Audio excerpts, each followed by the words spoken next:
Hello and welcome to Africa Live, where we bring you African and global news from all perspectives. I'm Famida Miller. Now, also coming up in the next half hour. Forging ahead, South Africa's Transport Minister announces a start date for a controversial new road tolling system. And changing coaches, Egypt confirmed they'll not renew Bob Bradley's contract after the American failed to lead the team to Brazil 2014. The Central African Republic has been in contact with Ugandan warlord Joseph Kony and his Lord's Resistance Army fighters to urge them to surrender. But Kony's whereabouts are still unknown. That's according to the United Nations and the African Union. Kony, who'd been indicted for war crimes by the International Criminal Court, waged a brutal guerrilla war against the Ugandan government in the north of the country for nearly 2 decades, before fleeing with his fighters into the jungles of Central Africa around 2005. The African Union Special Envoy on the LRA, Francisco Madeiras, told the UN Security Council that the heightened pressure forced the LRA into duping the CAR authorities into so-called negotiations to purportedly allow Kony and his LRA to surrender and resettle in Nzako in the Central African Republic. Now, the United Nations leaders say the head of the notorious Lord's Resistance Army is on the run, and that's Kony, and feeling the pinch of an African Union offensive. In the latest report to the Security Council, the head of the UN Central Africa Regional Office warns that Joseph Kony and his followers are still a threat as they roam vast regions of Central Africa. Our UN correspondent Stephen Fee has the story. In the virtually impenetrable wilderness of Central African Republic, members of a 3,000-strong African Union force search for the remaining members of the Lord's Resistance Army, the LRA. The United Nations says the LRA is responsible for over 100,000 deaths since its founding in the 1980s. But UN officials say the regional offensive is gaining ground. Military operations have degraded the LRA and limited it to pursuing survival tactics. However, recent attacks in South Sudan attributed to the LRA are a reminder that the group remains a serious and unpredictable threat. A 2012 viral video campaign made the group's rebel leader Joseph Kony notorious. He originally founded the group as a rebellion against Uganda's government. He now stands accused of mass murder, rape, and the abduction of thousands of children to be used as sex slaves and soldiers. Surely Joseph Kony is on the run. We give him no reprieve. He's been moving effectively, as Ambassador Abu Musa said, between the borders of Darfur itself and Central African Republic. In the Central African Republic, or CAR, the rebel government that seized power earlier this year temporarily banned foreign troops. Though AU soldiers have been readmitted, regional instability has diplomats worried. We must now ensure that the LRA does not benefit from a security vacuum in the CAR to prosper.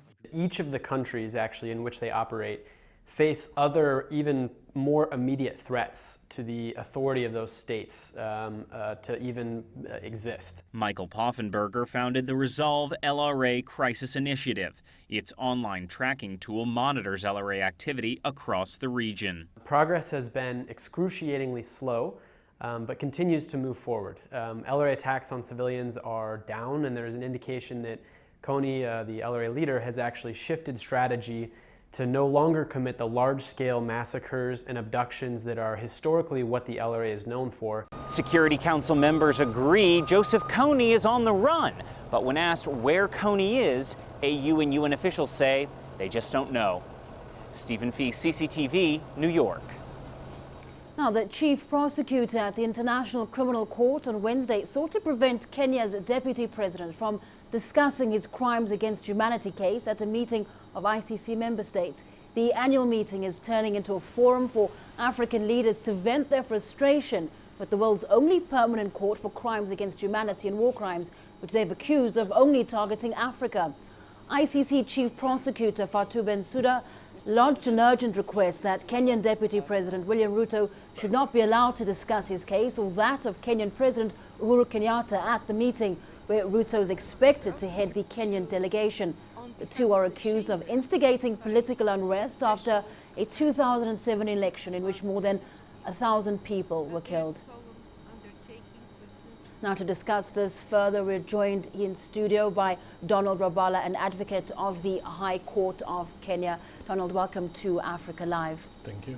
Now, if we look at relations between Kenya and the United Kingdom, things seem to be getting increasingly frosty, with Kenya even accusing the UK of hijacking proceedings and what's going to happen at the ICC.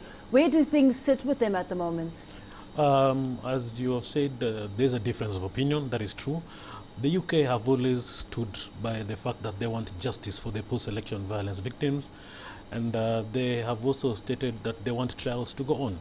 On the other hand, the Kenyan government have restated time and again that they want the trials to be deferred until such time that the president and the deputy president will be out of office. On the other hand, they wanted the charges to be dropped altogether.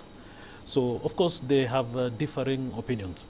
But that does not mean that diplomatically they have any issues. It is just the difference of opinion in as far as ICC issues are concerned. Now, explain to us the situation following the UN Security Council not allowing for the deferral of this case. At this point, Kenya does want, or at least did during and before the UK proposed it, wanted the use of a video link. Now they're rather going the AU way of wanting a deferral. What is the situation? What happened in this case is that Kenya had wanted a video link through the ICC. This is an application they made in the courts through the chambers, and it was opposed by Fatou Bensouda simply because the Rome Statute does not allow trial through video link. It requires that an accused person be present in court when the trials are going on. Now, the British government, rather than the UK, have come this late simply because there is a forum which they can be able to air in their opinion on how they want the trial to be conducted. And this they are going to do through the Assembly of State Parties, which is going on at The Hague. That is the only forum which is the proper place to raise the issue through an amendment of Article 63 of the Rome Statute. Now, looking at the amendments of the Rome Statute, when is it likely that we would see an outcome of that Kenya and other African countries are pushing for? The amendment of the Rome Statute from the beginning of the process, which I assume begins today, to the time it ends, should be able to take between 1.5 years and 2 years. Because at the first step, we have to have a proposal, that is what is currently going on at The Hague. Once the proposal has been accepted by the parties that are there, they will present the same to the United Nations Secretary General, who will again circulate it amongst the members, the state members, and then they will have to have another meeting within 3 months, and then after those 3 months, the state parties will again meet and vote on the amendment. If 2/3 vote for it, then it will pass. Then thereafter, 7/8, that is 7 out of 8 state parties, total making a number of 107 countries, will have to ratify it before it is accepted as an amendment of the Rome Statute. So it's a process that takes about 1.5 years to 2 years. All right, Donald Rajbala, we'll leave it there for the moment. Thanks for the clarity on some of those issues facing Kenya at the ICC. We're speaking there to Donald Rajbala, an advocate of the High Court of Kenya. Well, we've got a break coming up now. When we come back, South Sudan ratifies the United Nations Convention on the Rights of the Child. And Libya intensifies efforts in the fight against illegal immigrants. Yeah.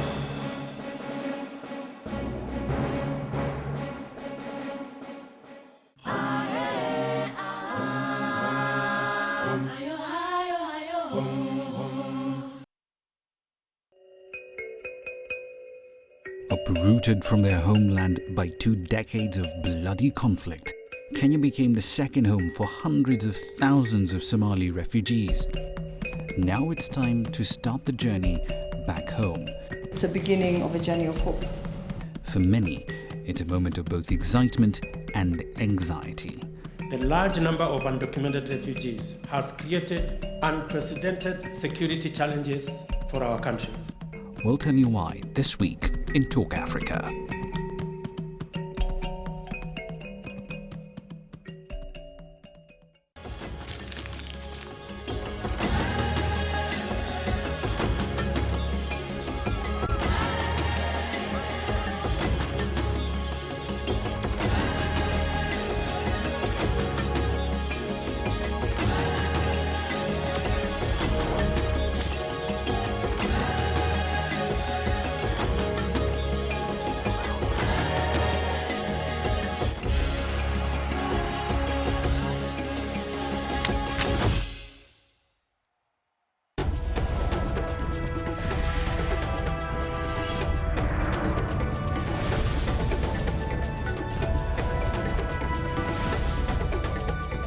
You're watching Africa Live. Now, once a transit point to Europe for illegal immigrants, Libya has now become a point of settlement for many looking for a better life. Migrant workers are moving into Libya by their thousands from sub-Saharan Africa, taking advantage of the country's weak border security. Once they've found their way to the North African state, they find jobs and stability, angering many Libyans. CCTV's Maria Galang has the details. At checkpoints set up in the streets of Tripoli, officers from the illegal immigration unit are busy checking the papers of migrant workers they come across. They often arrest immigrants who don't have the required papers, but are still working and living in the country. Whoever has the proper papers, we will let them go, but whoever doesn't must be deported. The average number of illegal immigrants deported is up to 50 or 60 immigrants daily. And of course, there are a number of infected people in that group, which is around 12 to 15%, who might have malaria, HIV or hepatitis.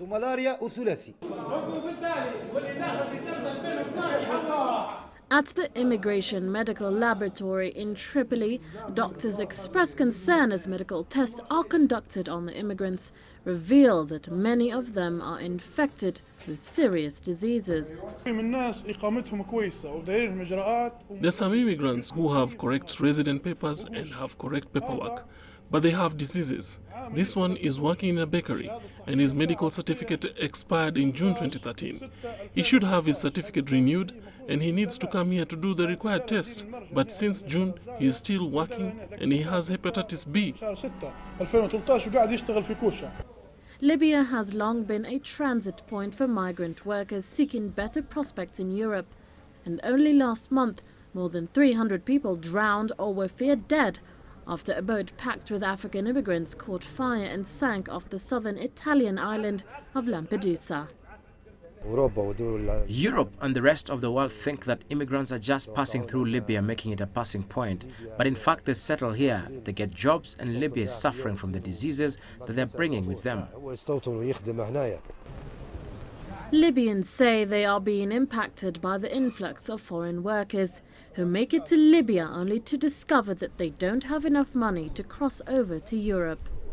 Maria Galang, CCTV.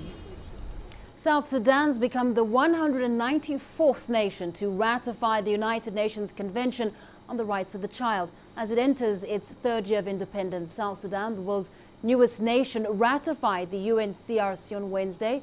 Ratification coincides with the 24th anniversary of the convention since coming into force in 1989. Now, according to Save the Children, a leading child rights organization, more than half the population in South Sudan are under the age of 18. 1/3 of children are under 5, are malnourished, and just 10% of children finish primary school.